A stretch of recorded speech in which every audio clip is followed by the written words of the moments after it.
io chiamerò l'appello e voi dovete esprimere queste emozioni in Arianna Lapiana 4,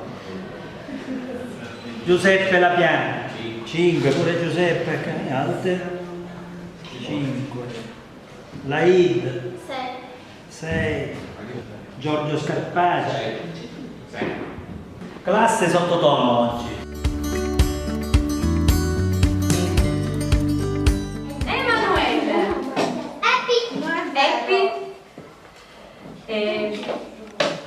Emilio.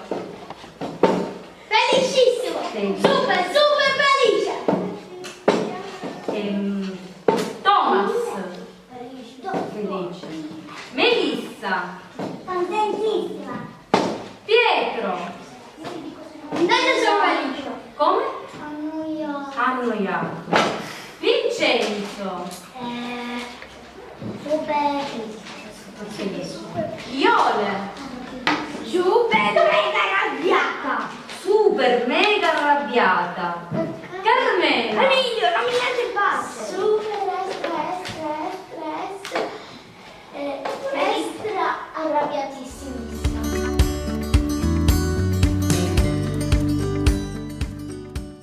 Perché oggi pomeriggio per esempio mi aspettavo un pomeriggio pieno di studio, soprattutto perché domani c'è interrogazioni di fisica e quindi ovviamente comunque la maggior parte di noi non va benissimo e quindi vuole recuperare o comunque avere sempre un voto migliore. Oggi poi comunque è sempre comunque una giornata pesante, soprattutto soprattutto lunedì, quindi ci proietta una settimana, ci aspetta una settimana molto impegnativa. 5. L'acquisto di compiti magari nel questo pomeriggio, l'ansia per domani per l'interrogazione dei compiti che abbiamo, molti fattori.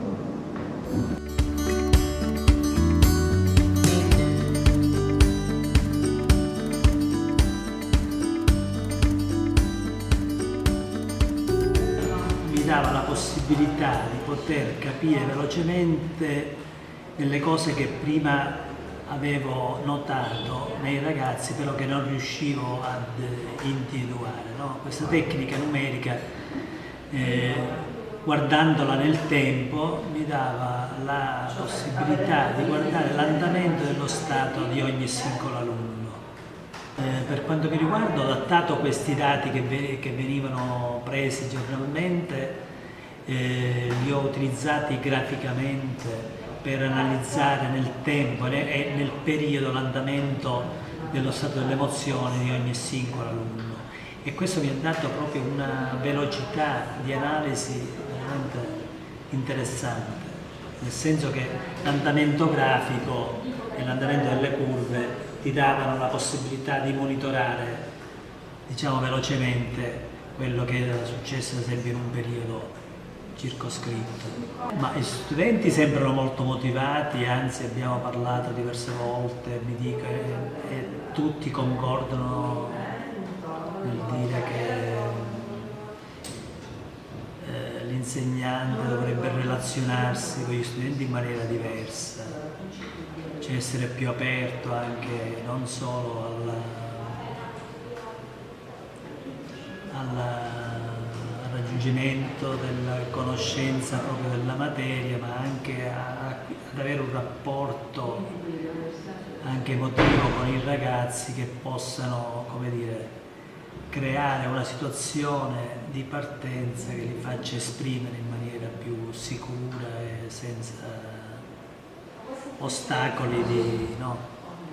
In effetti è una tecnica molto semplice, facile, di utilizzo immediato, e se si vuole avere un'idea di quello che succede in classe è una tecnica perfetta, perché ti dà motivo di discussione poi in base ai risultati che si ottengono senza nessun sforzo. Forse questa è la cosa che mi è piaciuta molto, cioè come dire, la semplicità dell'applicazione, quindi è il risultato che ne ottieni senza sforzo.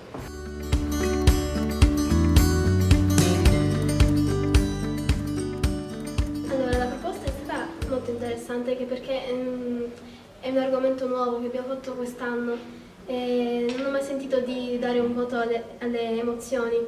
Mi è piaciuto anche perché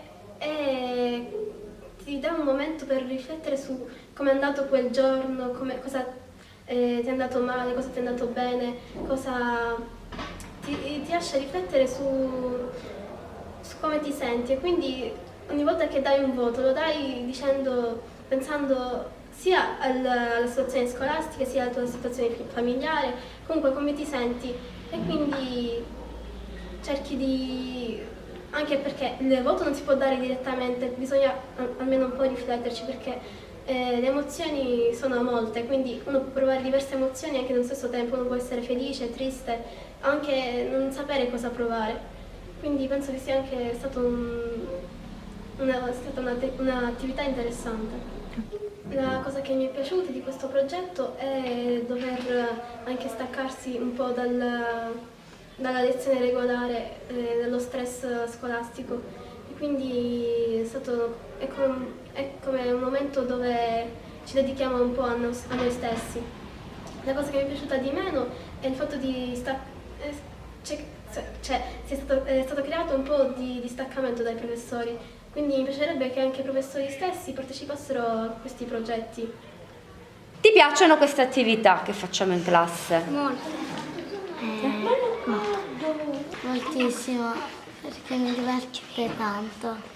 Ti piace fare queste attività? Sì!